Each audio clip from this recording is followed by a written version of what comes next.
Hey everybody, got a special treat for you.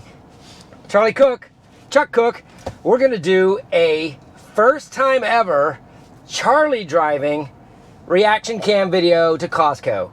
We are gonna do this like a robotaxi. This is not really an FSDBeta test. We're gonna let the planner choose its route. We're not gonna force it via waypoints. We're going to Costco. We'll talk about what we see.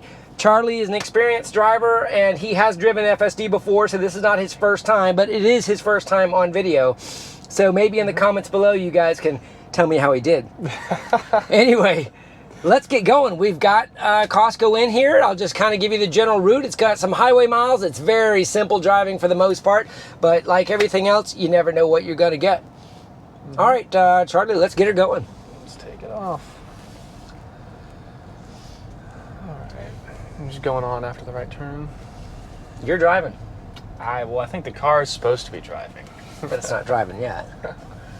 Whenever you turn it on, it will be. All right. But we're starting off with the unprotected left-hand turn. A little bit busier than it was this morning when I made some videos. But I'm going to go ahead and pivot this for you guys so you can kind of see to the left. We're all leaning forward. Unlike the B-pillar, we can lean. Ooh, you think it's going to go for that gap? Yep. Ooh, you let it go. Nice job, and it's going to do a roller. And we're at what lane? Middle lane. Okay, so the middle lane that time. What did you think? The hesitation there was a little bit tricky. It kind of felt... Did it make you nervous? Like, yeah, a little bit. I mean, I felt like it would have made somebody who hasn't done that before a lot more nervous. Yeah. But I've kind of seen how this car has worked before, and so I kind of knew, like, okay, I know what it's thinking. Yeah. It's going to go for it. I get in that situation a lot, and I don't mind it going for a tight gap, but there's like a millisecond I have to feel the correct acceleration that I feel is comfortable. If it starts creeping out into the road, I usually don't let it go. You know, if I feel like it's going to make it across, then I'll let it go. But that was good. Yeah. I'm going to turn off your blind spot cameras for the purposes of the video. Okay. And I think that is in safety. And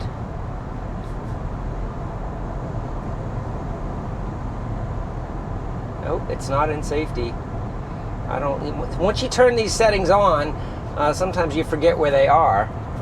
And let's see, controls. No, it's not there. There's probably people watching this going, "Go to this menu." It's easy. Is that you? Yeah, that was me. It just wasn't slowing down at all. You didn't like that. It was gonna slow down, but you didn't like it. No. That's okay. It was just going 60 straight into that. So there's a lot of people that are uncomfortable with that too. It would have slowed down, but it didn't meet your comfort zone. So what we had there is just parked traffic at a red light, and the car was accelerating towards that traffic that was still stopped, and it didn't meet his safety criteria, which is completely normal. And a lot of that, you know, we've talked about the wife test or the significant other test. A lot of the discomfort some people feel is that exact same thing. Being in the passenger seat and kind of wondering if you're paying attention to the road or what's the car going to do. It's definitely a preference thing. I know it would have stopped if I let it, but you just don't have the miles under your belt yet to know exactly kind of what deceleration rate it's been using recently. I do agree that if it knows it stopped, that it ought to do a little bit more of a conservative slowdown than the, you know, zoom all the way to the cars and then rapidly decelerate.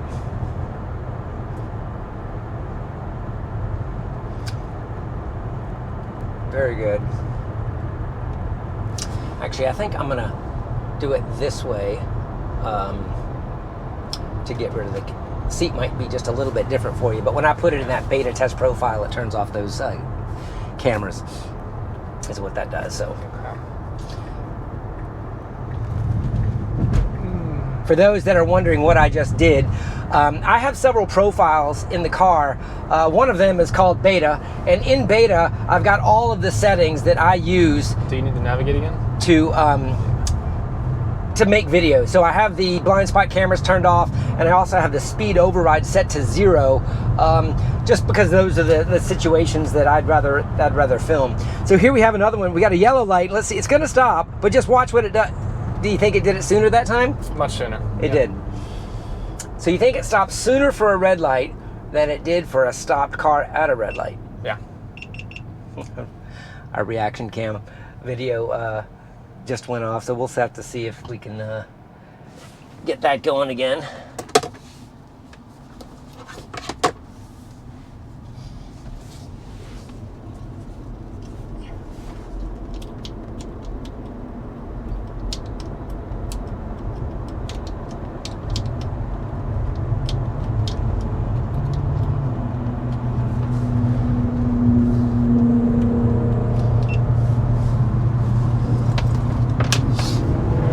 We're using an older GoPro for this reaction cam face cam, and it gets a little hotter than the other one, so we may have a little bit of trouble keeping this one going.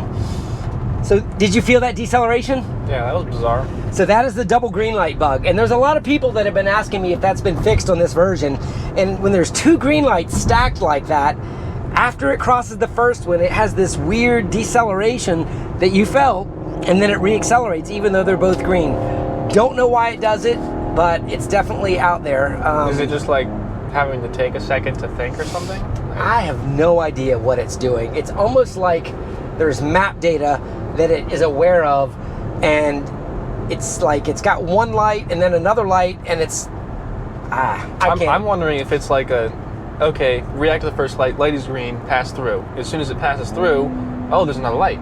Oh, I have to react to that light. Is it green? Okay. And then in that, is it green? Maybe it's slowing down a little bit to give it. So you're kind of referring to a sequential or a series set of actions stacked in front of each other rather than being able to handle both at the same time. If that is what it is, they need to get some faster processing power, I guess. If that's what it is. Just a thought. I'm not an expert.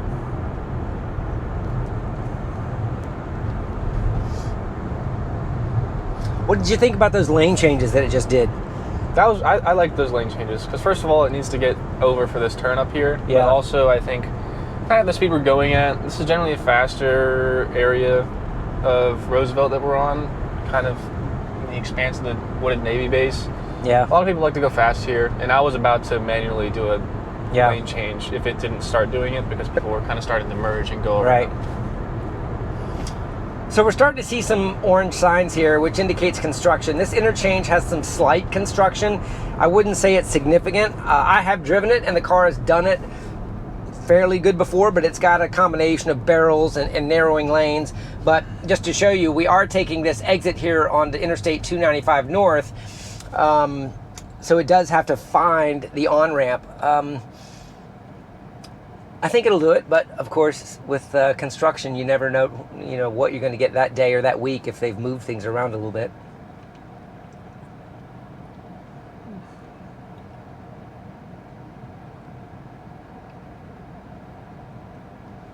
When I was coming back from Orlando the other day, it was really bizarre. I don't know how long it's been like that, but when I was turning back onto Roosevelt from coming across the bridge, that area that used to all be trees there is now just empty.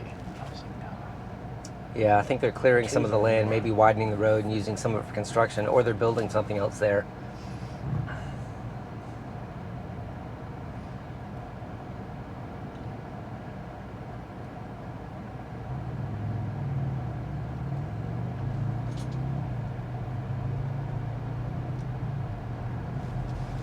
All right, here we go. I'm just trying to look ahead to see what we can expect. It looks like it's got some concrete barriers, kind of crossed that white line just a little bit there. Should use a blinker. It's not really, it's got it mapped correctly. It's got it. It's just doing some slowdowns there, and it found it. Yep. But it paused and hesitated there a little bit, didn't it? Yeah.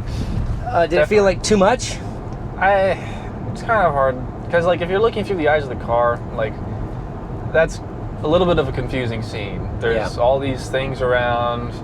It doesn't exactly maybe look like an ideal situation. So, right. From the car's perspective, I understand the slowdown, but like if I was driving with somebody that did that, I'd kind of give them a raised eyebrow and like a, yeah, like what are you doing? What are you? Okay, yeah. So this section of highway does not involve a merge at all, because the lane we joined into turns into the off-ramp. So unlike what I did this morning's drive, Wilson Boulevard test route, if you hadn't seen that, I did a bunch of different scenarios. This doesn't have a merge, but it is joining the highway. You get to see how the speeds change here. And interestingly, did you set that speed? No. Yeah, I just noticed that too. The speed limit is 55, but it's got 65 set, and I have a 0 offset set in there, so that's interesting.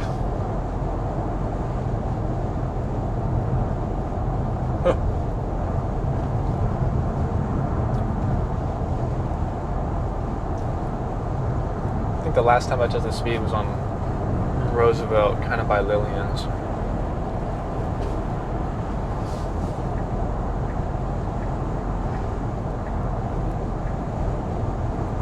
So a couple blinkers there that were kind of unnecessary. There's a fork that goes off to the right that we were not taking, but it chose to use the blinker, just indicating that it was staying in this lane.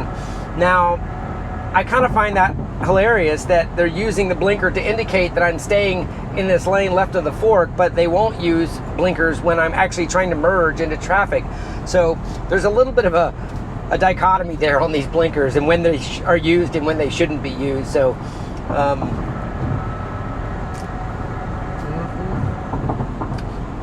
now that we're joining this traffic, we are having traffic merge from the right. The car is usually pretty good at this, so kind of let it do its thing. But what it might realize is some of these cars want to get over, and it may slow, and now it's going to try to merge over.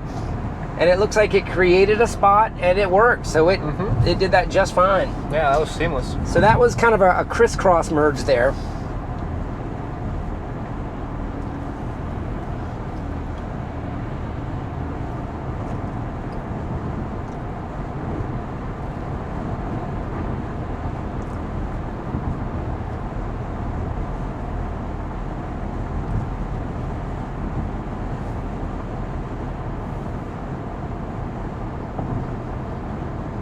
Basically home free at this point, yeah. Well, you say we're home free. We got the light at the top of this off-ramp, and it's green right now. It'll be interesting to see if it stays green or goes yellow on it. So it looks like it's going to roll it. It's got the slow down. Okay, there we go, left green. It should stay in this left lane, because now we have to get up and take a left into the Costco kind of parking lot access roads. Yeah. So it should get in this left lane here, and now the light has turned green up there, so it's another situation of, is that light going to stay green long enough? And it should have its blinker on, and it had it on. Let's see how aggressively it tries to make this light. It's kind of, oh, it turned yellow, so I think it's going to stop. Almost 2 gimmies. Yeah. Well, actually, now it's actually going to be even easier for it, because it'll be the first car on the next green, as long as we don't have any confusion on the lights here. But if you can see out of the cameras, there is a set of lights that might be a little bit out of your field of view up in front of us. That's a red arrow. But straight in front of us, which you probably can see, there's another set of lights that has arrows, and the visualization is not mapping any of those right now. So the humans are looking at 2 arrows, and the car looks like it's looking at 1. Is that just because it can't see it, or is it selectively ignoring it? You know, I don't. And now look, it just showed up. So I don't know why it wasn't there. Maybe the color red made it show up, but it is actually there on the display now, and you can see like it. These ones are fading in and out too. So faded means it's not controlling. When they're blue, it means it knows it's watching it. Okay. So as this light turns green, it needs to kind of get off the line. Well, there's 2 cars behind us, but you know what I mean. It can't take wait too long without being rude. And if you look at the trajectory that it's mapping, it has a very nice hard yellow line that it needs to follow. If it cuts that off in any sort of way, just be very careful with that, because the way it's mapping it right now almost looks like it might not follow it. All right, here we go. All right. You can let it cut it a little bit, but it chose to cut it, and then it chose to go back around it, and it crossed lanes there. So Yep. it changed lanes in the intersection, and it crossed the yellow line, which I'm going to just tag that with the record button, because it should not have done that. There weren't enough cars to prevent it from doing that, so it actually had access to do that. And now we're going into the parking lot. We can just kind of see where it's going to go. Let's just go as far as it will. Yeah. And there's a car right behind you. Let's see if it'll find its way. It might take a right here, and these pedestrians might, no, that's their car I think right it'll there. turn right. Let's see if it takes us all the way to the front.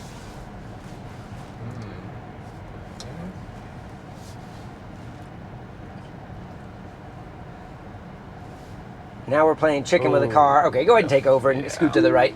All right, and we are at Costco, and of course parking lots are not an approved function yet, so we didn't expect it to do that, but it's always fun to see how it handles what. But I think, I don't know, you had one disengagement? There was one for the braking. That was the speed one, and I think that was it. Did you tap the accelerator at all? I don't think you did. No. So one disengagement on the way to Costco, and I think after talking about it, we probably could say that might have been technique, right? You know, I don't think I would have disengaged for that because I knew it was going to stop, and it's pretty reliable there. But what do you think?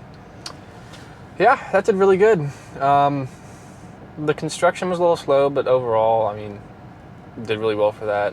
Handled that, still got on the turn, and there wasn't really any particular spots where I was like, okay, I need to take over because like I'm either going to make another driver angry or this is unsafe or anything like that.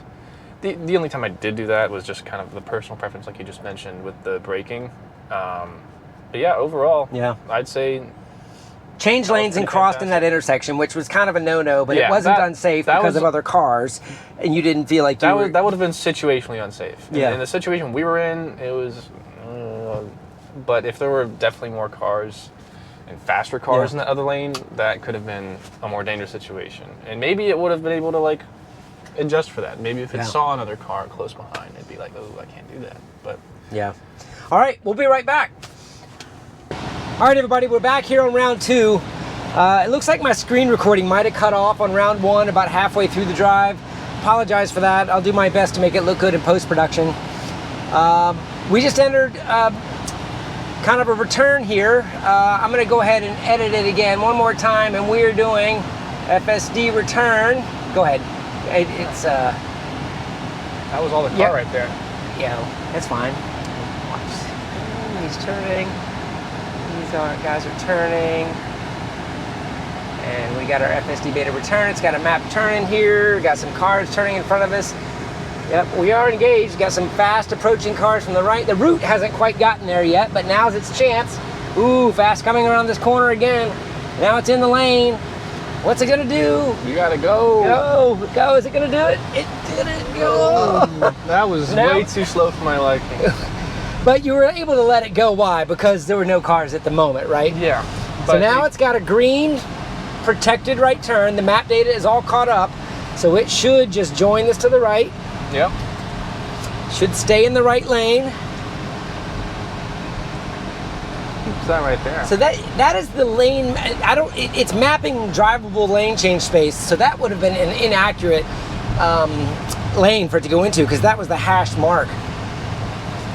So here's where you may feel uncomfortably slow. This is where map speeds and realistic speeds don't match. So we're going forward. Now leave it going, and nobody's on your tail, so we'll let it go. But do you agree? It feels. How fast do you think you should be going? I should be approaching 60. Okay, it just went to 55 right here. It just needed to kind of start doing the 55 on the ramp. Because that's the purpose of the ramp, is to accelerate to the speed of the highway. Exactly.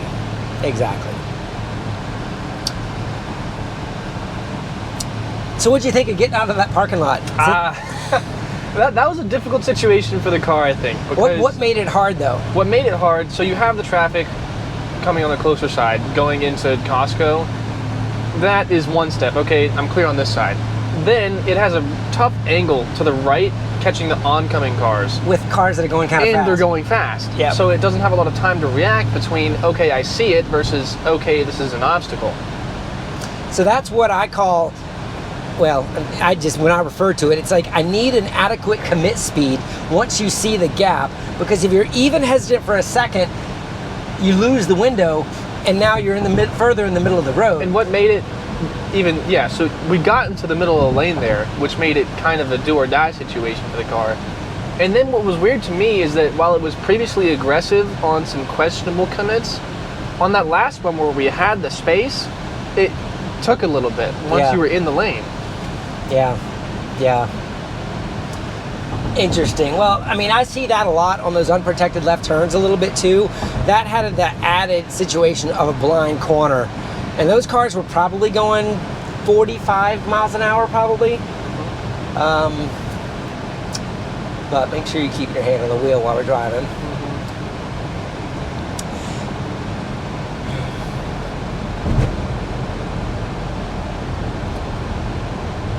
But this is the easy peasy highway stuff. So when obviously the merges, and this is a situation where the lane ends and it does need to get over. Let's see what now here, it did the whole turn signal to stay out. Now that time it set it to stay out of the rightmost lane, which is interesting because that is actually a merge here, and we've been having some merges that what it would do would stay to the right. So that actually was a decent merge, not why it chose to say staying out of the rightmost lane. But that was good behavior. That's what I would like. Use the blinker, get over well before the merge lane ends. So we should be taking this next exit, and this exit's had a lot of construction on it, so you're already seeing the construction signs, so it might not be like what the car expects. It does it usually pretty good, but I think it's just worth kind of being prepared for. Yep. It's got the orange barrels and everything else that starts the construction area.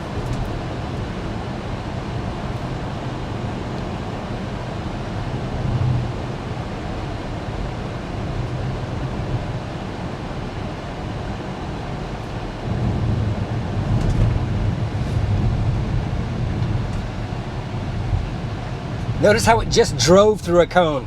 So if you guys noticed that on the screen, it had a mapped cone that was in the wrong spot and it drove right through it. So what does that mean? Does that mean it doesn't trust itself? That's a bizarre, yeah. I mean, because if it did recognize that cone as being there, would it have like, It should have gone around it if it thought it was an obstruction. So maybe there's some sort of logic in the placement of these assets that it's so unsure of their placement that it just drives right through them versus react to them. That's interesting.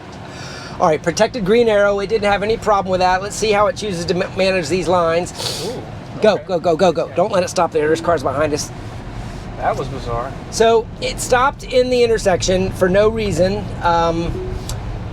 We'll go ahead and tag that there. Inappropriate stopping in the middle of the intersection. Did you see? I didn't see why it did that, but it was obviously unconfident, and rather than creeping along, it decided, let's just stop right here. Yeah. So when I say let's go, pressing the accelerator is called an intervention, where if you just press the accelerator, it'll usually force it through that scenario. You disengaged at the same time, which is completely fine. It solves the same problem of taking over, but sometimes when it's just hesitant, you can use the accelerator to nudge it through while you still have to monitor its trajectory because it might be unsure of what to do.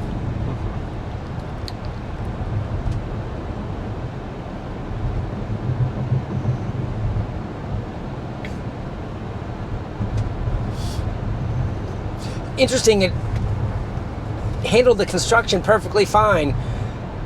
It reacted to the street light with the protected left just fine.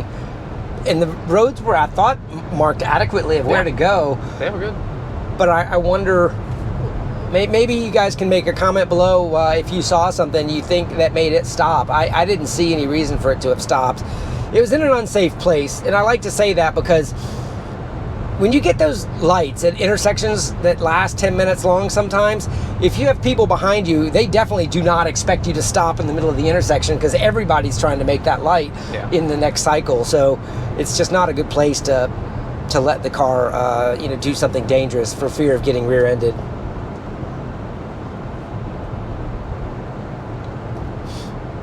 So this is a situation where we're going the speed limit on a 3-lane highway, and the car is choosing to stay in the far left lane. I don't like that. It's camping out. I hope. And you see cars are passing us on the right, so we can kind of just let it keep going. But this is not preferred behavior here either. It's not the end of the world, but it's making us stick out a little bit.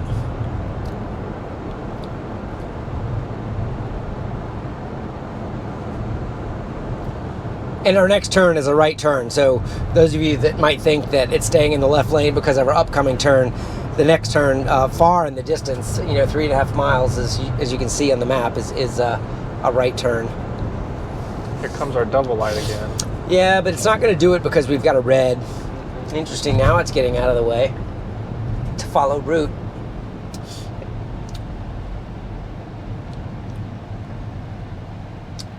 So because we're this far below the speed limit, it won't slow after we go through this green, you'll notice. It's going to continuously accelerate. So it has something to do with being near the speed limit. It's like it goes under the light, it does about a 5 mile per hour pause, and then it goes through. And I've done a lot of experiments on this double green light. If I'm going like 10 miles below the speed limit, like say I was going 40 or 45, it doesn't slow down. But if I'm going at the speed limit or anything over the speed limit, there's this break that happens after you pass the first green light.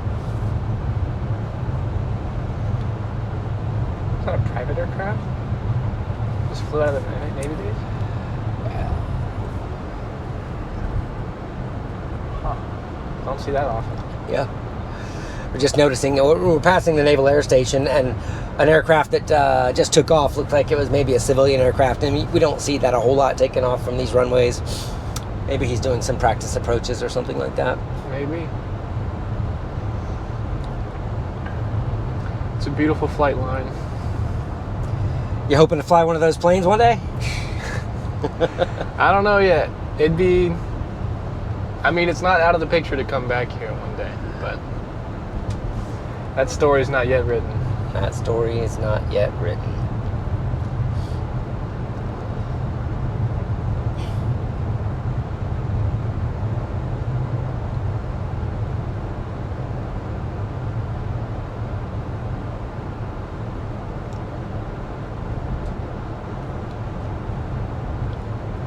So this is the perfect lane to be in on this road.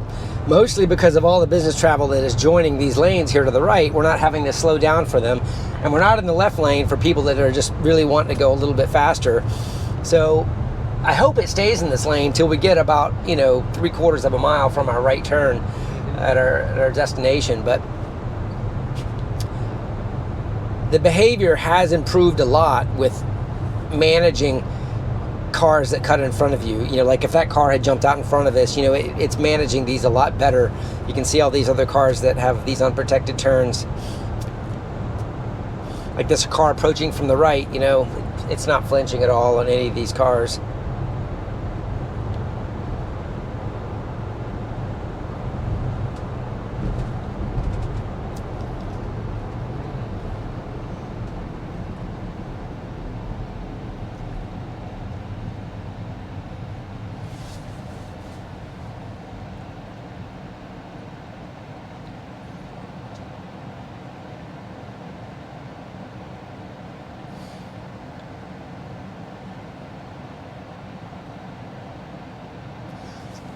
So the only disengagement we've had on the return trip was the protected left. Was the protected left turn at the intersection where it decided to slow down. Probably could have done it just as an intervention rather than a disengagement because it wasn't going the wrong direction. It just decided to stop. So we could have intervened with the accelerator. Coming out of the parking lot, we didn't disengage, but it was freaking close. it was very uncomfortable with how it handled it, but it did it, so obviously just continuing to improve things like that will get better it's tricky with high-speed cross traffic. That's definitely one of my most focused areas is high-speed cross traffic. But in general, I think it's, you know, the lane changes, you know, while it's making silly lane changes, they're smooth when it does it. I just don't think it's always making the right lane changes. Camping out in the left lane like you saw is a little awkward. It feels like it needs to kind of stay in the center lane as much as it can. I don't know, what else did you see as we finish up this drive here the next mile? Does it feel like it's driving itself, or do you feel like you're really managing it? In drives like these, I think it's safe to say that for the most part, the car is driving itself. There's situations like the protected left where you definitely have to be a little more vigilant as far as like, okay, this isn't as easy as a straight highway or a simple right turn, where you have to kind of act like you're driving actively. But for a lot of this drive in particular, I felt like the car was taking care of it just fine. Yeah. I definitely think, and I use the argument, the beginning and ends of the drive are where the most frequent disengagements happen. You know, getting onto the highway, you know, getting out of the parking lot, you know, kind of getting up to relative speeds. It can handle the middle of the drive pretty well, although on this particular drive, it didn't handle an intersection appropriately with a protected left turn. But generally, of all the drives I do, it's getting out and joining the speed of traffic that is the tricky part. Keeping up with it, managing the flow is doing pretty good. But I think this is pretty representative. You know, I do a lot of drives on film. I haven't done a lot with you, but you know, it's interesting to hear that your perspective seems to be about the same as mine. So we just have a turn at the light to the right, and I don't know what else it could possibly find itself in a problem with, as long as it continues to flow and not stop in the middle of the intersection. And there we go. And this is the end of the route I have, so you can just go ahead and disengage and take over here. All right, everybody. Well, that is Charlie and Chuck's reaction cam video to Costco, trying to do a robo-taxi type of drive, kind of letting you hear Charlie's perspective instead of mine, or at least mixing some of Charlie's perspective in. I know I did a lot of the talking, but any last thoughts, Charlie? No, not really. I think most of what I already kind of thought of it, I kind of said earlier with like how it felt driving it. There's points where you definitely need to be more vigilant, but it's definitely, I remember from kind of when we first started with this car, it's definitely come a long way, and you can feel that. All right. A lot. All right, leave me your comments below. Thanks for joining us. Have a great day, everybody.